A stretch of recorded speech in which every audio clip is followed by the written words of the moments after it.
दोस्तों नमस्कार। दोस्तों ये देश ऑरे से चलता है और ऑरा परसेप्शन से बनता है। और परसेप्शन की जो लकीर 2014 में नरेंद्र मोदी ने खींची, उस लकीर को मिटा पाने की स्थिति में इस देश के भीतर में कोई भी राजनेता खड़ा नहीं हो पाया। सीधे कहें तो राष्ट्रीय नेता या छत्रपों की स्थिति भी ऐसी रही नहीं कि मोदी के ऑरे को वो ढा सके।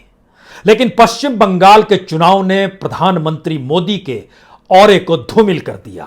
सही मायने में उस चकाचौंध को ही खो दिया और सही मायने में उस परसेप्शन की ही हवा हवाई कर दी जिसको लेकर वह दिल्ली से पश्चिम बंगाल जीतने निकले थे। और परिस्थितियां देखिए 360 डिग्री में आज की तारीख में कैसे घूम चुकी है।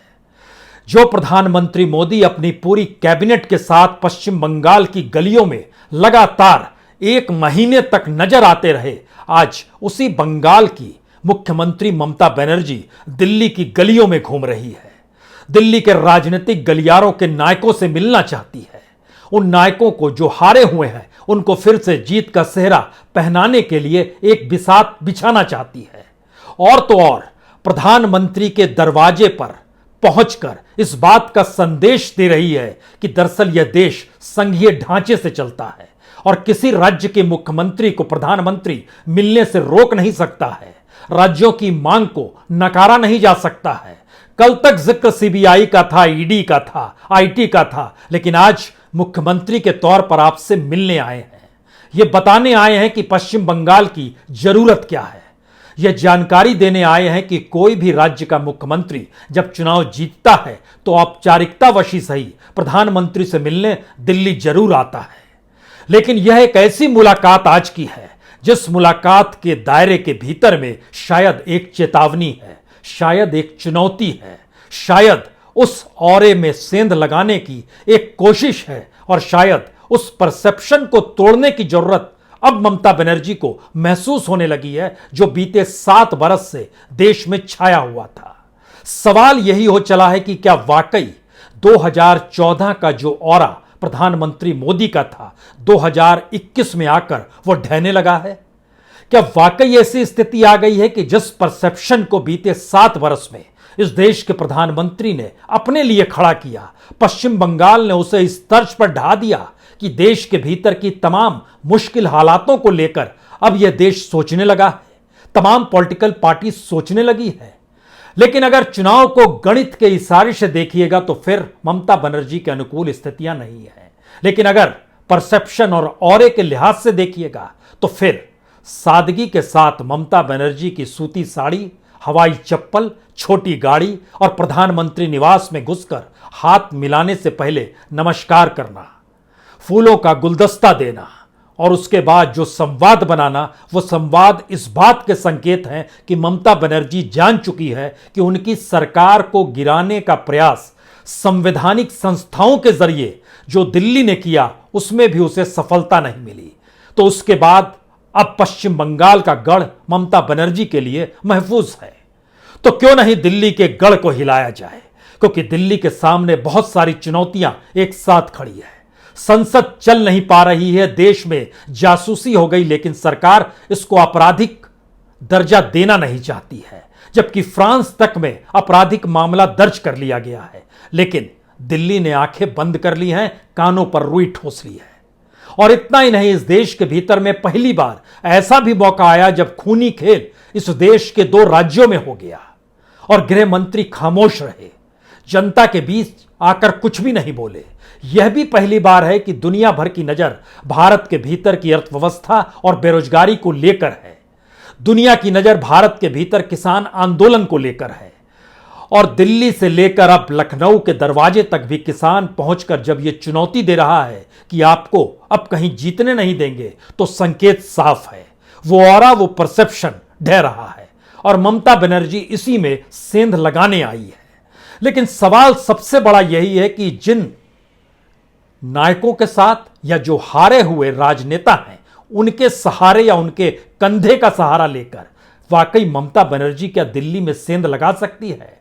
गणित बिल्कुल ममता के खिलाफ है, क्योंकि ममता के साथ खड़े नेताओं की फहरिस्त में कमलनाथ से मुलाकात को आप देख सकते हैं, आनंद शर्मा से मुलाकात को आप देख सकते हैं, लेकिन इसके दायरे में आपको शरद पवार को समझना होगा, इसके दायरे में अखिलेश यादव को समझना होगा, केजरीवाल को समझना होगा, तेजस्वी यादव को समझना होगा, हेमंत सोरेन को समझना होगा, उद्धव ठाकरे को समझना होगा, यानी एक उस पूरी कतार को समझना होगा जिस कतार को साथ लेकर भी गणित के लिहाज से ममता बनर्जी कहीं जीत हासिल नहीं कर पाती। और यहीं से शुरुआत होती है उस परसेप्शन की, जिस परसेप्शन को उस वक्त 2014 में नरेंद्र मोदी ने जिया था और अपने औरे को यह कहकर बड़ा किया था, अगर हम आ गए तो ब्लैक मनी ले आएंगे, अगर हम आ गए तो इस देश के भीतर में हर कोई सुरक्षित होगा, अगर हम आ गए तो इस देश में शेयर बाजार का खेल नहीं होगा, अगर हम आ गए तो महंगाई नहीं होगी, अगर हम आ गए तो रोजगार खूब मिलेगा,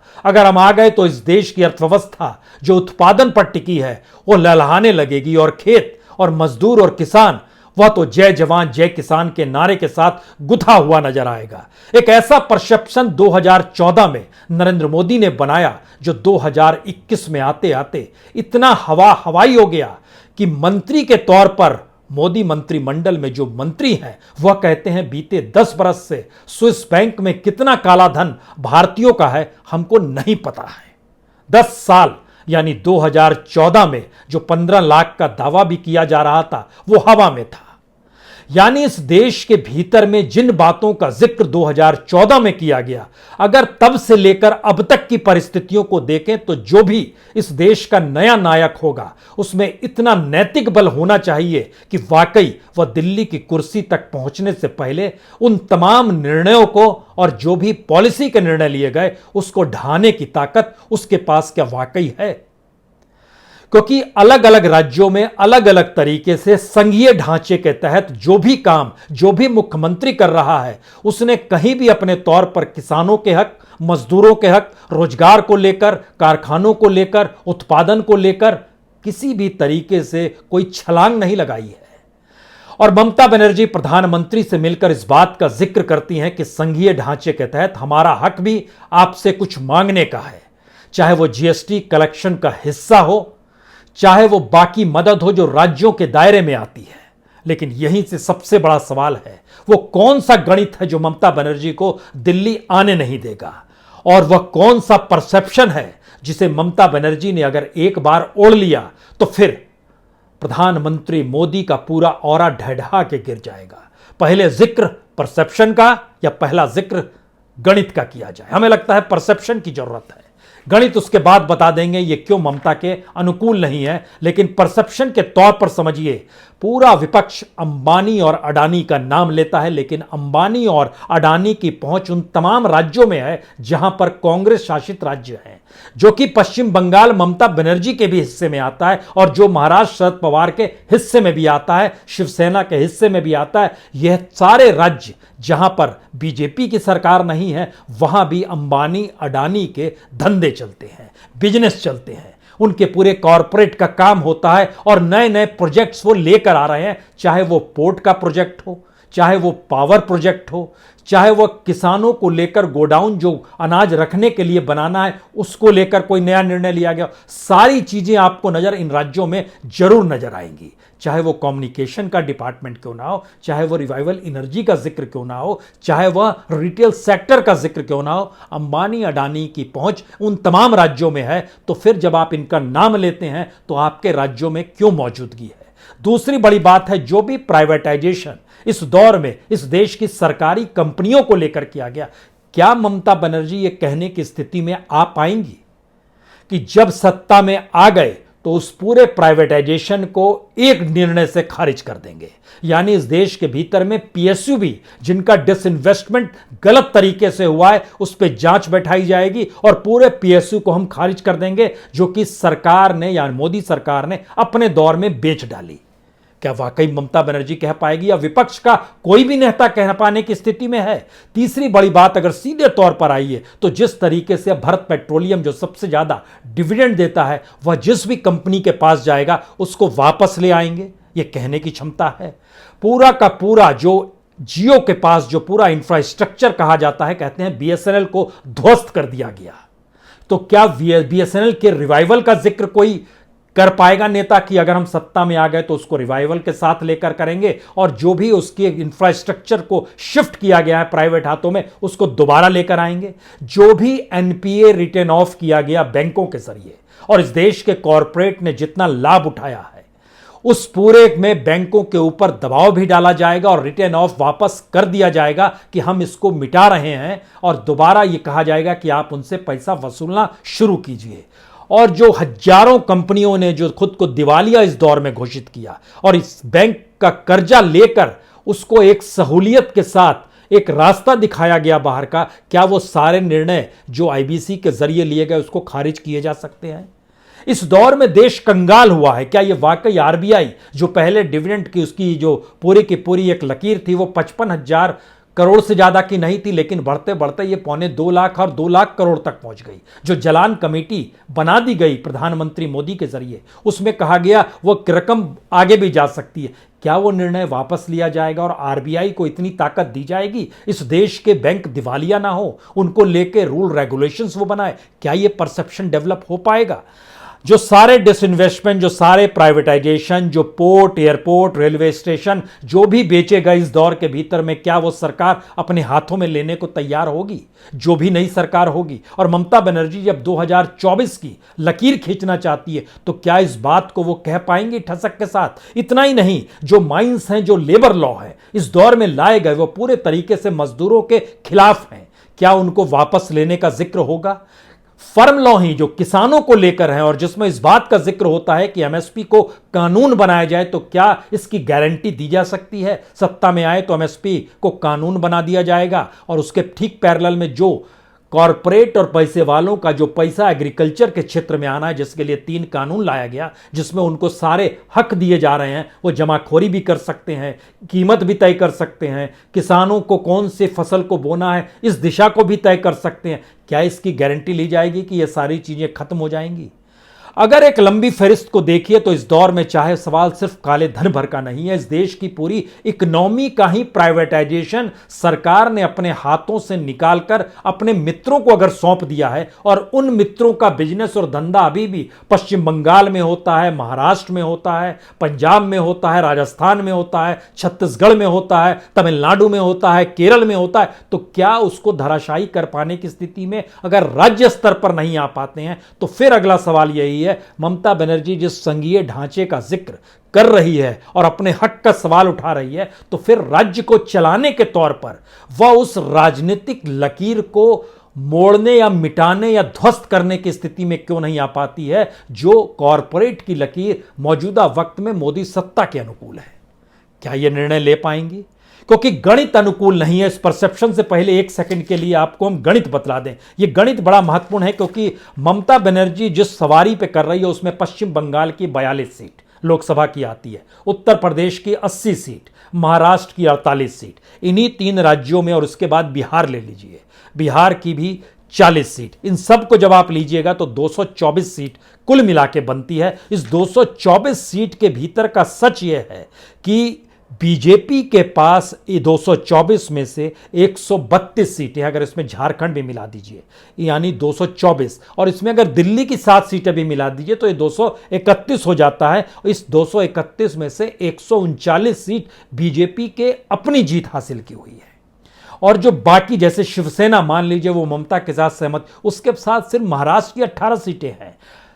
उसके अलावा खुद टीएमसी के पास 22 सीटें हैं जो पश्चिम बंगाल में उसने जीती है। समाजवादी पार्टी के पास 5 लोकसभा की सीटें हैं, बीएसपी के पास 10 लोकसभा की सीटें हैं। कांग्रेस अलग अलग राज्यों में जरूर मौजूद है, बंगाल में मौजूद है, यूपी में मौजूद है, महाराष्ट्र में। अगर उसके शासित राज्यों को थोड़ी देर के लिए भी छोड़ भी दें और इन 231 लोकसभा की सीट जिसमें बंगाल, यूपी, महाराष्ट्र, बिहार, झारखंड और दिल्ली सबको ले लीजिए, इन 7 राज्यों को, इन 231 सीटों में से कांग्रेस के पास सिवाय 6 सीट के अलावे कुछ भी नहीं है।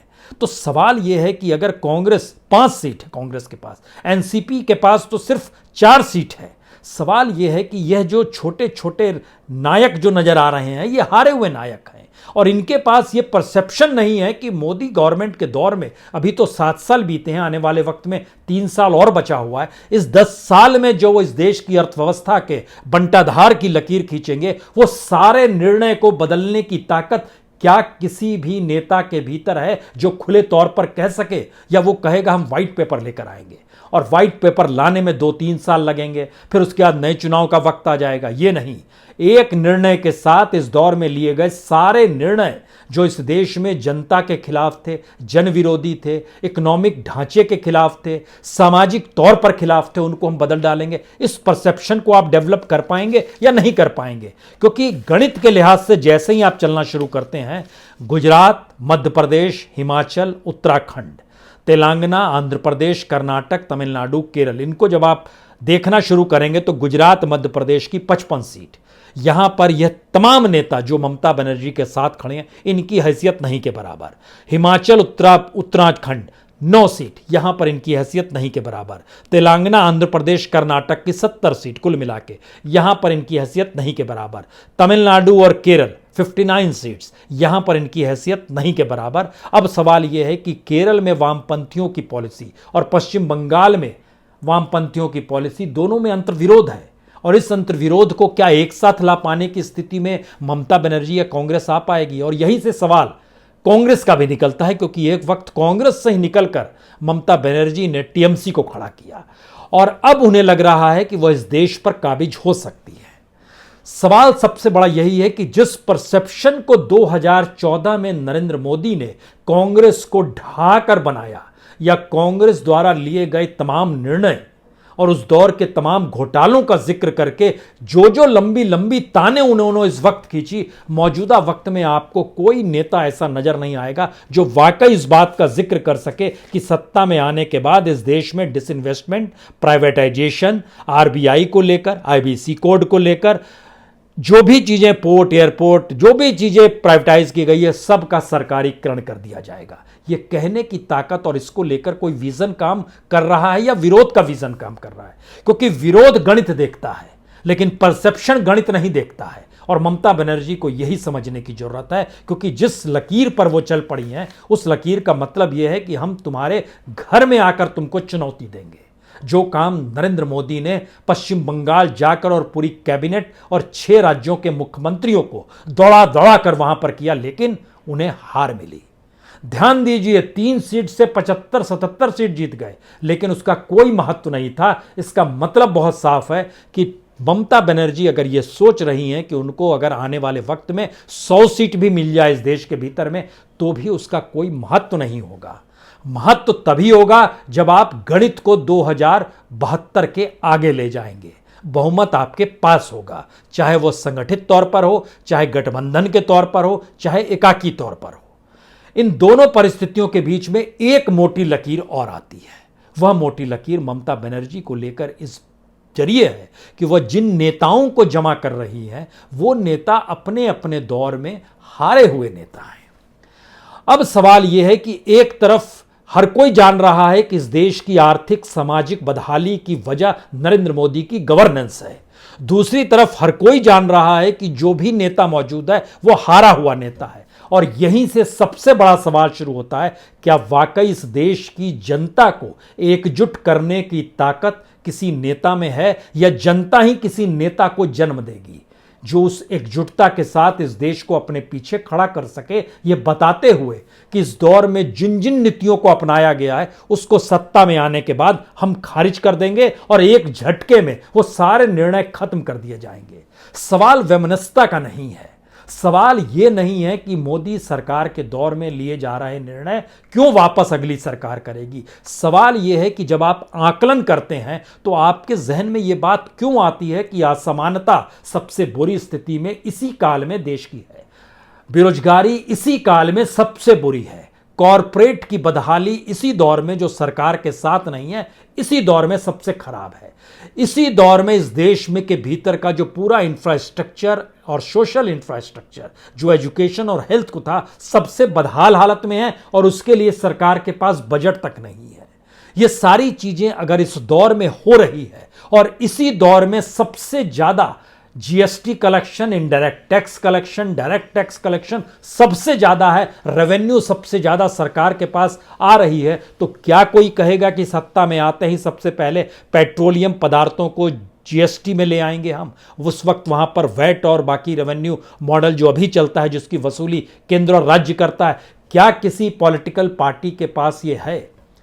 यह चेतावनी और धमकी का प्रोसेस ही परसेप्शन बन गया है। जिस धमकी और चेतावनी को लेकर नरेंद्र मोदी प्रधानमंत्री बन गए, क्या 2024 में वाकई सिर्फ चेतावनी और धमकी देकर कोई प्रधानमंत्री बन सकता है? अगर उसके पास कोई विजन नहीं है तो। और विजन की जरूरत इस देश के भीतर में पॉलिटिकल नेताओं के पास इसलिए नहीं आ पाती है, चाहे वो बीजेपी हो, चाहे वो कांग्रेस हो, चाहे वो एनसीपी हो, चाहे समाजवादी पार्टी हो, चाहे वो बीएसपी हो। एक लंबी फहरिस्त इस देश के भीतर में नेताओं की देखिएगा तो आपको कमोवेश हर कोई करप्ट ही नजर आएगा। सवाल यह है कि क्या वाकई इस देश के भीतर में जनता नरेंद्र मोदी को ध्वस्त कर एक नए औरे को जन्म दे पाएगी, या कोई खुद ही अपना औरा प्रचार प्रसार के जरिए 2014 को 2024 में नए तरीके से रिपीट करेगा और जनता उसकी मदहोशी में खो जाएगी? ये सारे सवाल हैं। लेकिन एक आखिरी बात, ऐसा भारत की राजनीति में पहली बार हुआ है जब दिल्ली पूरे तरीके से बंगाल जाकर इस बात का ऐलान करता है कि तुमको हम ध्वस्त कर देंगे, और उसके बाद वही बंगाल की नायिका निकलकर दिल्ली आती है ये कहने के लिए अब हम तुमको ध्वस्त कर देंगे। यह सियासत की एक ऐसी टैगलाइन है जो भारत की राजनीति में इससे पहले कभी आपको देखने को नहीं मिली होगी। एक वक्त मोदी ने अपने तौर पर इस देश के इंस्टीट्यूशंस को साथ लिया, राज्यपाल साथ में खड़े थे, हाई कोर्ट साथ में खड़ा था, एनएचआरसी को साथ में खड़ा किया, जिससे चुनाव अगर ममता जीत गई है तो वहां पर राष्ट्रपति शासन लगा दें। वहां भी उनको हार मिली। ऐसे में ममता बनर्जी जब रिबाउंस करके दिल्ली पहुंची और 7 लोक कल्याण मार्ग में प्रधानमंत्री को गुलदस्ता सौंप के इस बात का जिक्र किया, अब हम आपको चुनौती और चेतावनी देने आए हैं कि 2024 के लिए सतर्क रहिए। ये मैसेज है इस देश के उस डेमोक्रेसी का जो डेमोक्रेसी इस देश के भीतर में खत्म हो चली है। पार्लियामेंट नहीं चलती है, जासूसी किसी की भी हो जाती है, किसान से पूछकर किसान के कानून बनाए नहीं जाते हैं। इस देश के भीतर में मजदूर को हायर फायर करने की स्थिति को बैठकर एक अध्यादेश लाकर जारी कर दिया जाता है। इस देश के भीतर में अपने कॉरपोरेट मित्रों के हवाले सब कुछ कर दिया जाता है और एक चू चपाड़ आपको संसद से सड़क तक सुनाई नहीं देती है। यह लोकतंत्र का एक ऐसा विभत्स चेहरा है जिस विभत्स चेहरे पर वाकई सेंध कौन लगाएगा, ये महत्वपूर्ण ज्यादा हो चला है बनिस्पत औरा खत्म हो चला है। जो प्रधानमंत्री मोदी का है 2014 का औरा खत्म हो चला है। आप भी जान रहे हैं, हम भी जान रहे हैं। सवाल यही है सिर्फ नया औरा किसका होगा। बहुत बहुत शुक्रिया, बहुत बहुत शुक्रिया।